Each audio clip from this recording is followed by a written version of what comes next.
Welcome to the Series Sweep podcast, where I'm breaking down each and every single Dodgers series for the 2020 season. You can find us on YouTube under the Series Sweep. You can find me, your host, producer, makeup artist, although today wasn't a great day for that side of the team, lead marketing, CEO, CFO. I do it all here. One-man band. You can find me on Twitter. That's at EEULAU. Let's get into it. Dodgers, Padres, just wrapped up a 3-game set. Probably the most important Dodgers-Padres season since, I believe it was the late 90s, where it came down to the final day of the season between the Dodgers and the Padres. That was a pretty big series, but this absolutely has to be the biggest series of the season. Hotly contested, as expected. Game 1, you had Kershaw and Gonsolin, who I believe had matched up previously this year. Pitchers duel through 6, looking good. Dodgers up 1-0 early in this game. Kershaw gets in a bit of trouble. You get 2 runners on. He's at 99 pitches. And the number one way to solve any problem for the Dodgers is you make sure you get this guy in. Because this guy solves any issue you got. If you got a little fire, he is the gasoline to pour it on. I cannot stand watching this guy pitch for the Dodgers anymore. He's one of the longest tenured Dodgers. I'm not sure why, because he just sucks eggs lately. He hasn't had a good year this year, and he just allowed the Padres, along with this Max Muncy era we're about to watch, he allowed the Padres to put up a big spot in that inning, 6 runs when it was all said and done. So let's take a look here. You're going to lose me just for a second. Don't worry, you're not missing much. So we got runners on second and third. It's the bottom of the 7th.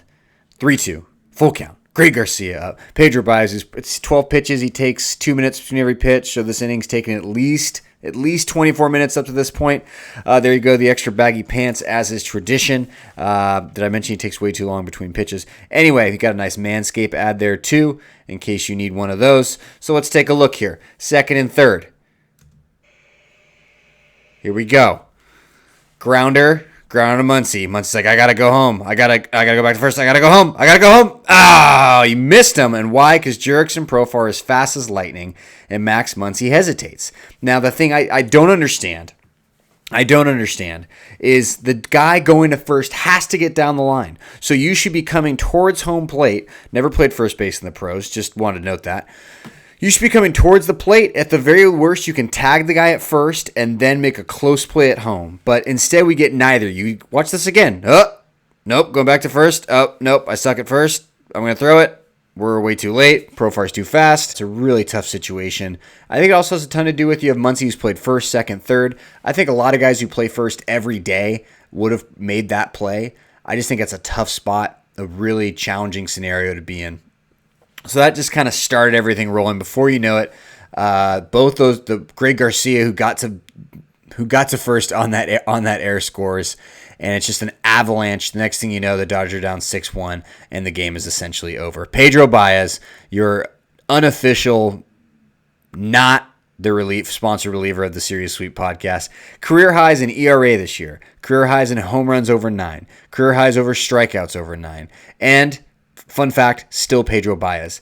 Pedro Baez is that Mexican restaurant where you got a burrito one good time like 6 years ago, and you still go. And the burrito's never as good. There's too much sour cream. The chicken's too gristly. But you're still hoping that one day when you go there, you'll get that great burrito you got 6 years ago. And that is how Dave Roberts approaches using Pedro Baez. Dave, he sucks. Stop using him. Please, for the love of God. I don't know how much you need to see of this guy in the playoffs, in the regular season. I don't get it. I know he's had some good regular season years, but we all just want him gone. You need to figure it out. There's plenty of other guys I'd rather have in there. Literally anybody else, even my guy Blake Trinan, who I ride a little hard sometimes. I think that came out weird. Anyway, no more Pedro Baez. That's the moral of the story. All right, so Steve Pearce Award. Gotta go to LeMay, who just pitched a hell of a game against future Hall of Famer Clayton Kershaw. He has a He has a 1.42 ERA in his 2 starts against the Dodgers. I believe that was 12 and 2/3 innings. Excuse me. I got to fact check that. but my computer's dying over here, my stat computer. Sorry, I didn't plan this out very well, which is funny because this is recorded, so I could have planned this out a lot better. Let's move on. Game 2. The official pitcher of the Series Sweep podcast, Tony Gonsolin, comes to save the day even after showing up in relief in the weekend series against the Astros. Tony Gonsolin saves the day, pitches 7 scoreless, keeps the bullpen out of the game, which is great because that means it keeps Dave Roberts out of the game, which as of late has not been good with some of the decisions. Some of it is execution as well. Anyway, Tony Gonsolin just saves the Dodgers. And I think Tony Gonsolin is completely underrated. No one's talking about him in the league. I know it's a small sample size. He's pitched great. He has one bad outing. He's this young guy. He's got an incredible slider. He throws gas, hence the name Tony Smokes.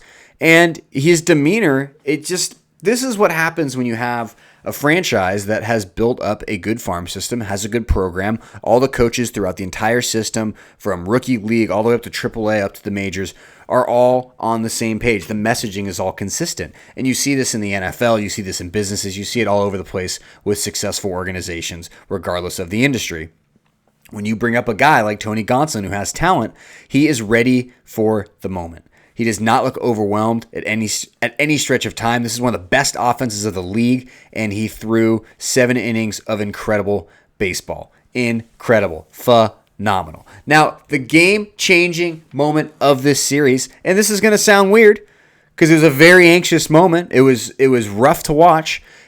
It's Kenley Jansen saving that game too, even though he let 2 runners on, bases juiced, even all that aside, even though he missed the plate by 3 feet on at least 5 pitches, some to Mitch Moreland, some to Manny Machado, it was a mess. But I think if you're the Padres, if you were going to win this series, and not win the series, but if you were going to overtake them in the West, which they still could, the Padres are only 3.5 back, I think this would have been the exclamation point just to knock the Dodgers out in that game 2. Maybe you even sweep them, and all the momentum is going your way because Kenley Jansen just had his worst appearance of his life against the Astros, not including playoffs.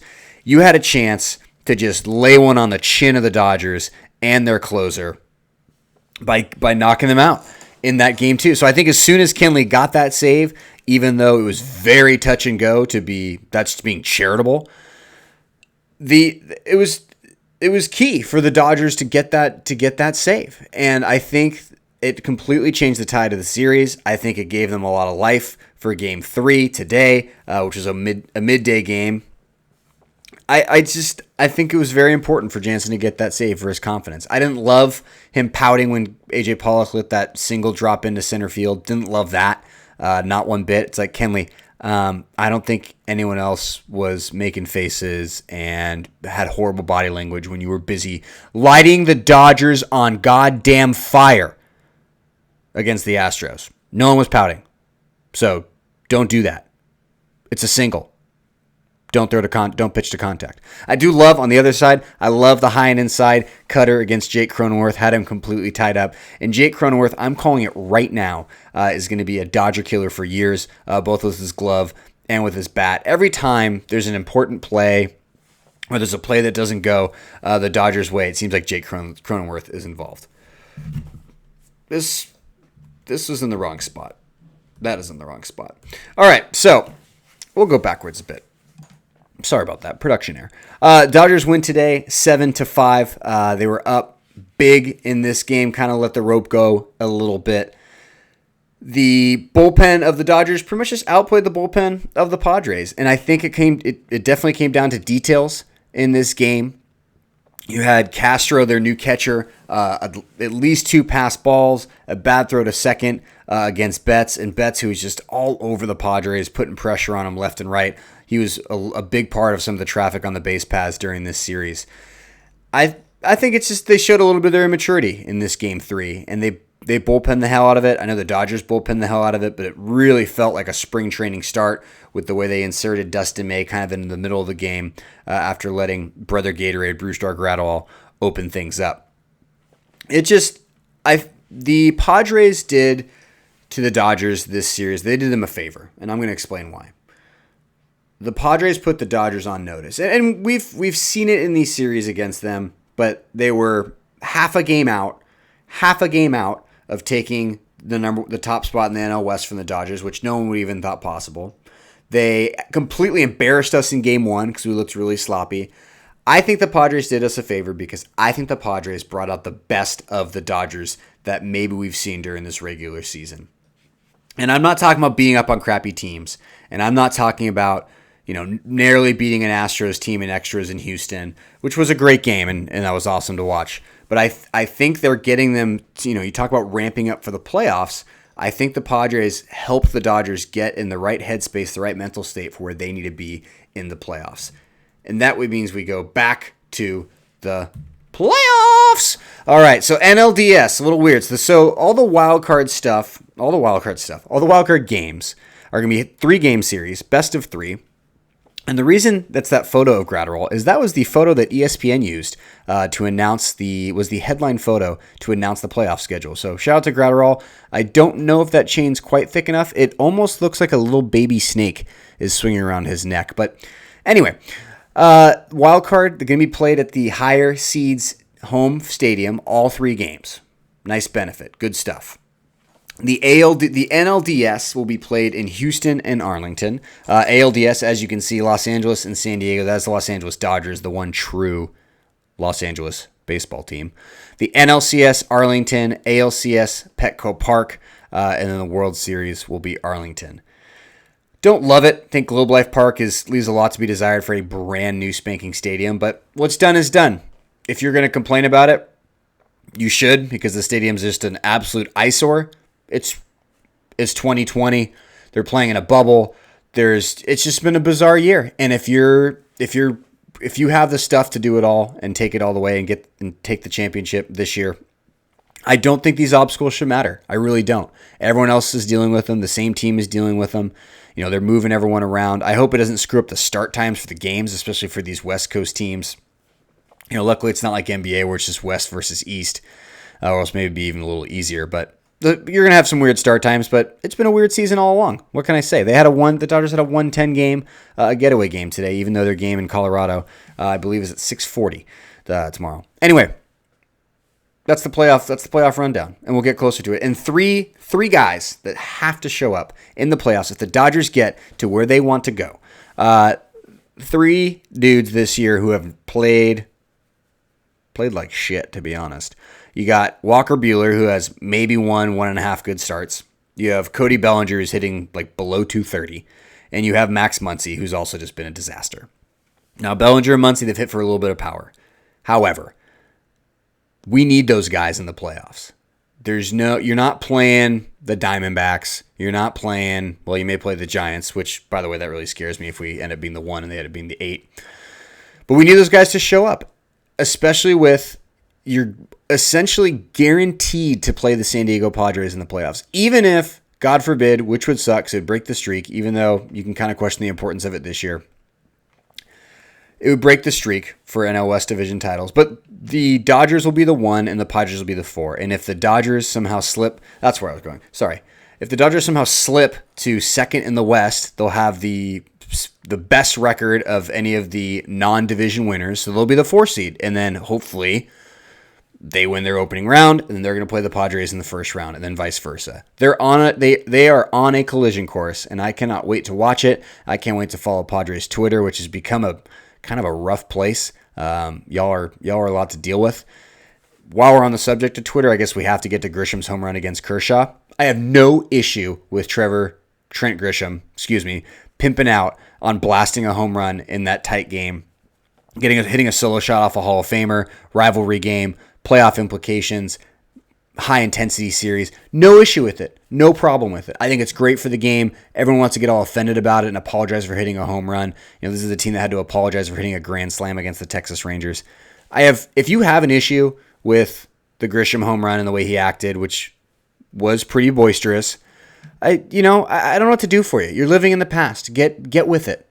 throw a better pitch, Clayton Kershaw. This is great for the rivalry. It's great for the intensity, and I guarantee they'll play that. In the little lead-up preview on Fox or TNT or TBS, whoever the hell is going to have the NLDS. I probably should have looked that up when I was looking at the scheduling thing, but I was just so lost in Gratterall's just beautiful, beautiful necklace that nothing else mattered at that moment in time. Let's get to our injury list. Some pretty rough news for two of these players. Caleb Ferguson looks like he partially tore something in his elbow. I believe it was UCL. The first report from Ken Gurnick is he's going to have to decide if he wants to play or not. And then the report came out subsequently that he's done for the year. So there's another spot in the bullpen for the Dodgers. Plenty of good guys to contend for that spot. I would even love to see some of the younger guys, maybe not Dennis Santana, because that dude makes me nervous. That guy could be the next Pedro Baez. I'll tell you that right now. We're just going to hold on to his one good outing in Houston in like the second week of the season. Anyway, Caleb Ferguson probably out at least for this year, maybe even next year. Who knows? Unfortunately, he's already had Tommy Johns. You just hate to hear about guys getting Tommy John the second time. Can't imagine. Jock Peterson, emergency family leave today. Hope all's well with the family and the newborn. That's just a tough situation, and not as important as your family or the health of a newborn is Walker Buehler's index finger, which is still a blister. He's pitching with a Band-Aid. He did not even travel with the team for this Denver trip, which is why he will not be filling in that TBD spot on Friday, the 5:10 start. Thursday, 5:40, Julio Urias versus Kyle Freeland. Friday, we'll see Nick Castellani again. Maybe the Dodgers bullpen it. I don't know how smart that is with how close we are to the playoffs and how fresh you want. I think this would be just a great spot to bring in, Mitchell White. Just let him throw 3-4 innings. Just see what he can do. Why not? We have the division to lose, but as long as you the 4 is going to play the 5 anyway. And I know that you'd probably rather play the 8, but would you? If you're the Dodgers, would you want to play the 8 if it was the Giants? No. I want nothing to do with that. Nothing. Absolutely nothing. Nothing. Strange, weird things will happen in that series. No way. Just no way. Not happening. Anyway, you'll get the home field advantage for the wild card if you're the 4 seed for the Dodgers. And then you're going to roll into Arlington, and it doesn't matter. It's neutral site or Houston, which also forgot to bring up that there's a strange possibility that the Astros could be playing in the Dodgers Stadium for the playoffs, and the Dodgers could be playing in the Astros Stadium for the playoffs, which just seems weird, like a really awkward reality TV show like Wife Swap that I don't want to watch at all, but will be subjected to.